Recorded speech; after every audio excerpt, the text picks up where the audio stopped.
नमस्कार दोस्तों, आप सभी का आपके YouTube channel GK GS current affairs with me पर स्वागत है।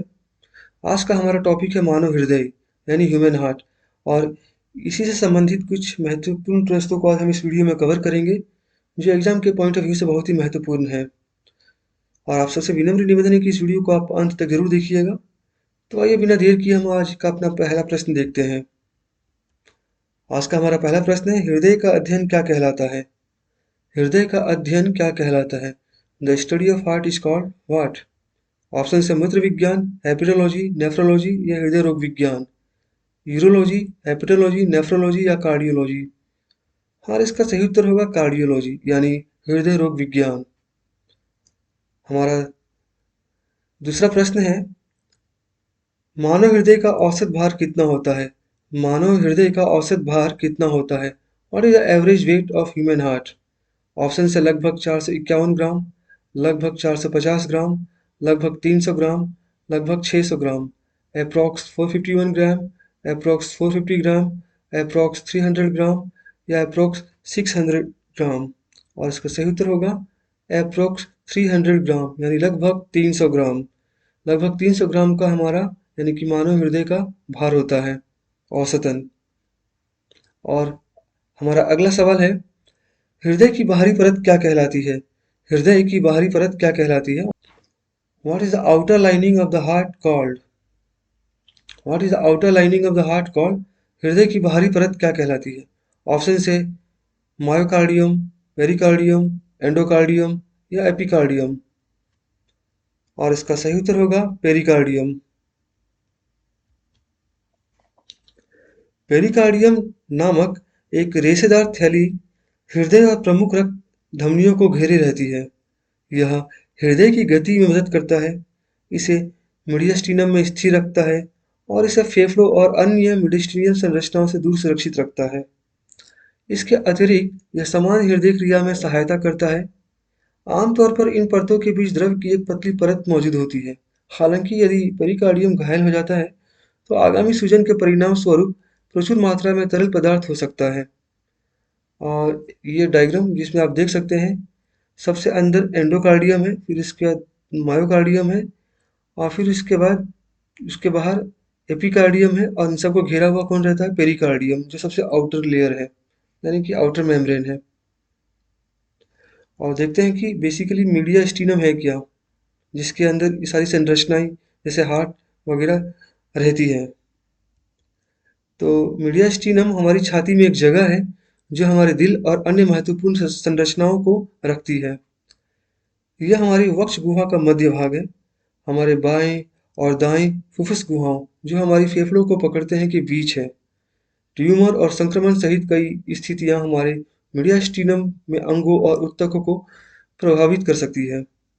इस डायग्राम में आप देख सकते हैं, मीडियास्टिनम बेसिकली जो ब्लू कलर में दिखाया गया है, यही मीडियास्टिनम है जिसके अंदर कुछ संरचनाएं जैसे कि हार्ट वगैरह वगैरह इसी के अंदर रहती है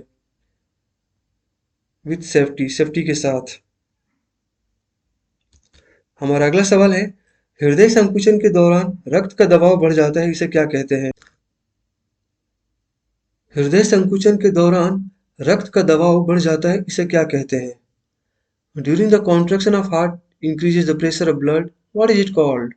ऑप्शन से पूर्ण हृदय द्रोध, ट्राइस्टोलिक, डायस्टोलिक या सिस्टोलिक। कार्डियक अरेस्ट, ट्राइस्टोलिक, डायस्टोलिक या सिस्टोलिक। और इसका सही उत्तर होगा सिस्टोलिक।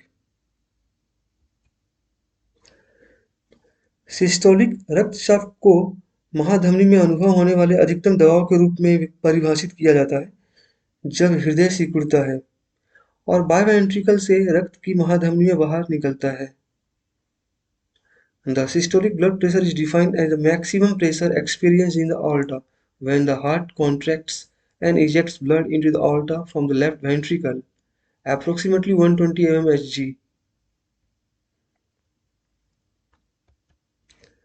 इस डायग्राम में आप देख सकते हैं, लेफ्ट साइड का जो हार्ट है वो पूरी तरह से रिलैक्स है और जो राइट साइड का हार्ट है वो कॉन्ट्रैक्ट कर चुका है और यही सिस्टोलिक पोजीशन है। इसी को हम लोग बोलते हैं सिस्टोलिक और लेफ्ट साइड वाले को हम लोग बोलते हैं डायस्टोलिक, जो रिलैक्स हो रहा है। और सिस्टोलिक कंडीशन में क्या होता है, सिस्टोलिक कंडीशन में ब्लड को बाहर की ओर पंप किया जाता है, यानी कि हार्ट जो है हमारा वो ब्लड को बाहर पंप करता है, और इसी को हम लोग बोलते हैं सिस्टोलिक, यानी कि जब कॉन्ट्रैक्ट कर जाए। और रिलैक्स कंडीशन में हार्ट का जो वर्क है वो बेसिकली क्या रहता है, ब्लड को अपने अंदर बाहर की बॉडी से लेना, और इसको हम लोग बोलते हैं डायस्टोलिक। हमारा अगला सवाल है, निम्नलिखित में से कौन सा कृत्रिम हृदय है? निम्नलिखित में से कौन सा कृत्रिम हृदय है? Which one of the following is the artificial heart? Which one of the following is the artificial heart? निम्न में से कौन सा कृत्रिम हृदय है? ऑप्शन है cardio one, Penn State, Jarvik 7 या उपयुक्त सभी। तो कृत्रिम हृदय मतलब बनावटी हृदय, जो मनुष्यों के द्वारा बनाया गया हुआ हो, उसी को हम लोग बोलते हैं आर्टिफिशियल हार्ट या कृत्रिम हृदय। तो इसका सही उत्तर होगा जार्विक 7। कृत्रिम हृदय एक ऐसा उपकरण है जो हृदय की जगह लेता है। कृत्रिम हृदय का उपयोग आमतौर पर हृदय प्रत्यारोपण में लगने वाले समय को पूरा करने के लिए, मतलब कि यह जब हमारा हृदय डैमेज हो जाए और उसको प्रत्यारोपित किया करना हो, तो डैमेज से लेकर प्रत्यारोपण तक के बीच का समय में जो हृदय लगाया जाए, तो उसमें ही हम लोग क्या करते हैं, कृत्रिम हृदय लगा सकते हैं। या फिर हृदय प्रत्यारोपण असंभव होने की स्थिति में हृदय को स्थायी रूप से बदलने के लिए किया जाता है। और रॉबर्ट जार्विक एमडी को व्यापक रूप से पहले सफल स्थायी कृत्रिम हृदय जार्विक 7 के आविष्कार के रूप में जाना जाता है। 1982 में रोगी बर्नी क्लार्क में जार्विक 7 के पहले प्रत्यारोपण ने दुनिया भर की मीडिया का ध्यान आकर्षित किया था। और इस डायग्राम में आप देख सकते हैं कृत्रिम हृदय यानी आर्टिफिशियल हार्ट। हमारा अगला सवाल है हमारा अगला सवाल है, निम्नलिखित में से कौन हृदय से शरीर के सभी भागों तक शुद्ध रक्त पहुंचाता है? निम्नलिखित में से कौन हृदय से शरीर के सभी भागों तक शुद्ध रक्त पहुंचाता है? Which one of the following carries pure blood from the heart to all parts of the body? Option है न्यूरॉन्स, केशिका, नस या धमनी। न्यूरॉन्स, कैपिलरी, वेन या आर्टरी। और इसका सही उत्तर होगा आर्टरी, यानी धमनी। इस डायग्राम में आप देख सकते हैं पल्मोनरी आर्टरी अशुद्ध रक्त को कैरी कर रही है, और पल्मोनरी वेन जो राइट साइड में है ऊपर, पल्मोनरी वेन वो शुद्ध रक्त को कैरी कर रही है। लेकिन अगर हार्ट से लेके बाकी शरीर के पार्ट्स को जो शुद्ध रक्त पहुंचाती है वो होती है आर्टरी, यानी धमनी। और अशुद्ध रक्त जो बाकी शरीर के पार्ट्स से हमारे हार्ट तक आती है, वो कौन कैरी करता है? वेन, यानी नस। हमारा अगला सवाल है, वो कौन सी धमनी है जो रक्त को हृदय से फेफड़ों तक लेकर जाती है? वो कौन सी धमनी है जो रक्त को हृदय से फेफड़ों तक ले जाती है? Which artery carries blood from the heart to the lungs? Option से प्रधान वेना केवा, फेफड़ों के नस, फेफड़ों की धमनी या अवर वेना केवा। और इस superior vena cava, pulmonary vein, pulmonary artery या इंफीरियर वेना केवा। और इसका सही उत्तर होगा पल्मोनरी आर्टरी, यानी फेफड़े की धमनी। फेफड़े की धमनी ही है जो हृदय से रक्त को फेफड़ों तक लेकर जाती है।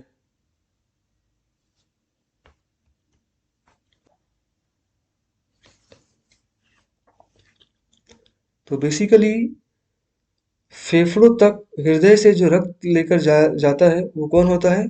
पल्मोनरी आर्टरी, मतलब फेफड़े की धमनी यानी फुफ्फुसीय धमनी। और एक बड़ी धमनी होती है जो दो मुख्य शाखाओं में विभाजित हो जाता है और हृदय से फेफड़ों तक रक्त लाता है। फेफड़ों में वही रक्त ऑक्सीजन ग्रहण करता है और कार्बन डाइऑक्साइड छोड़ता है। फिर रक्त फुफ्फुसीय नसों के माध्यम से हृदय में लौट आता है। फुफ्फुसीय नस मतलब पल्मोनरी वेन। और इस डायग्राम में आप देख सकते हैं पल्मोनरी वेन और पल्मोनरी आर्टरी। हमारा अगला सवाल है, मानव हृदय में कितने वाल्व होते हैं? How many valves are there in the human heart? मानव हृदय में कितने वाल्व होते हैं? How many valves are there in human heart? Option से 6, 5, 4 या 3, और इसका सही उत्तर होगा 4।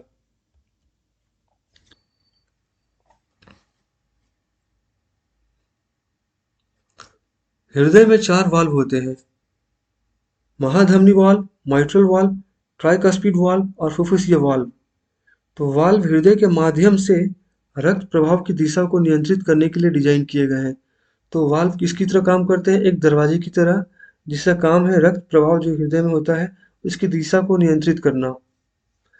हृदय वाल्वों के खुलने और बंद होने से हृदय धड़कन की ध्वनि उत्पन्न होती है। तो बेसिकली हृदय में जो वाल्व होते हैं उनके खुलने और बंद होने से ही हमारे हृदय धड़कन की ध्वनि उत्पन्न होती है। There are 4 valves in the heart: aortic valve, mitral valve, tricuspid valve and pulmonary valve. The valves are designed to control the direction of blood flow through the heart. The opening and closing of the heart valves produce the heartbeat sounds. इस diagram में आप देख सकते हैं pulmonary valve, tricuspid valve, mitral valve और aortic valve. तो ये जो मैंने एरो दिखाया है, यही एरो से आप ध्यान दीजिएगा कि माइट्रल वाल्व कहाँ है, ऑर्टिक वाल्व कहाँ है, पल्मोनरी वाल्व कहाँ है और ट्राइकस्पिड वाल्व कहाँ है। तो पल्मोनरी वाल्व मतलब फुफ्फुसीय वाल्व, ट्राइकस्पिड वाल्व, फिर ऑर्टिक वाल्व और एक महाधमनी। ऑर्टिक वाल्व भी बेसिकली क्या होता है? महाधमनी वाल्व और एक माइट्रल वाल्व। ये 4 तरह के वाल्व हमारे हृदय में होते हैं। बेसिकली ये दरवाजे की तरह ही काम करते हैं, जो रक्त के प्रवाह को नियंत्रित करते हैं, और इन्हीं के खुलने और बंद होने से हमारे हृदय की धड़कन की ध्वनि उत्पन्न होती है। हमारा अगला सवाल है, एक सामान्य मानव वयस्क में जब वो आराम की स्थिति में हो तो हृदय प्रति मिनट कितना रक्त पंप करता है? हृदय प्रति मिनट कितना रक्त पंप करता है? इन a normal human adult at a resting position, how much blood does the heart pump per minute? Option से 6 लीटर, 2 लीटर, 5 लीटर या उपयुक्त में से कोई नहीं। 6 लीटर, 2 लीटर, 5 लीटर या नन ऑफ द अबव। और इसका सही उत्तर होगा 5 लीटर। यदि व्यक्ति आराम कर रहा है तो रक्त लगभग 1 मिनट में शरीर के चारों ओर घूमता है और हृदय में वापस आता है। हृदय 1 मिनट में 70 बार या 72 बार धड़कता है। प्रत्येक धड़कन के साथ हृदय 60 से 90 मिलीलीटर यानी 2 से 3 आउंस रक्त हृदय से बाहर पंप करता है, यानी कि हृदय से बाहर पंप करता है रक्त को। कितना? 60 से 90 मिलीलीटर प्रत्येक धड़कन में। यह 1 मिनट में 5 लीटर रक्त और प्रतिदिन में 7600 लीटर रक्त प्रभावित कर सकता है। हमारा अगला सवाल है, कौन सी ग्रंथि रक्तचाप को नियंत्रित रखती है? विच gland maintain the blood pressure? कौन सी ग्रंथि रक्तचाप को नियंत्रित रखती है? ऑप्शन से शीर्ष ग्रंथि, अवटु ग्रंथि, अधिवृक्क ग्रंथियां या उपयुक्त में से कोई नहीं। Pineal gland, thyroid gland, adrenal gland या नन ऑफ द अबव। और इसका सही उत्तर होगा एड्रिनल ग्लैंड। अधिवृक्क ग्रंथियां यानी कि एड्रिनल ग्लैंड, जिन्हें सुप्रा रेनल ग्रंथियां भी कहा जाता है, दोनों किडनी के शीर्ष पर स्थित होती है। छोटी छोटी त्रिकोणीय आकार की ग्रंथियां होती हैं ये। अधिवृक्क ग्रंथियां यानी कि एड्रिनल ग्लैंड हार्मोन का उत्पादन करती है जो हमारे चयापचय यानी मेटाबॉलिज्म, प्रतिरक्षा प्रणाली, रक्तचाप यानी कि ब्लड प्रेशर, तनाव की प्रतिक्रिया और अन्य आवश्यक कार्यों को विनियमित करने में मदद करती है। और इस डायग्राम में आप देख सकते हैं एड्रिनल ग्लैंड यानी कि अधिवृक्क ग्रंथियां जो हमारी वृक्क के ऊपर यानी किडनी के ठीक ऊपर है, ट्राइंगल यानी त्रिकोणीय आकार की। और इसी के साथ हमारा आज का वीडियो यही समाप्त होता है। आशा है कि आपको ये वीडियो पसंद आया होगा। अगर वीडियो पसंद आया होगा तो इसको लाइक ज़रूर कर दीजिएगा और चैनल को सब्सक्राइब ज़रूर कर दीजिएगा। और साथ ही अगर पसंद आया हो ये वीडियो और इस आपको ये इन्फॉर्मेटिव लगा हो तो अपने प्रियजनों और मित्रगणों में इसको शेयर ज़रूर कर दीजिएगा। और इसी के साथ आप सभी को बहुत बहुत धन्यवाद। जय हिंद दोस्तों।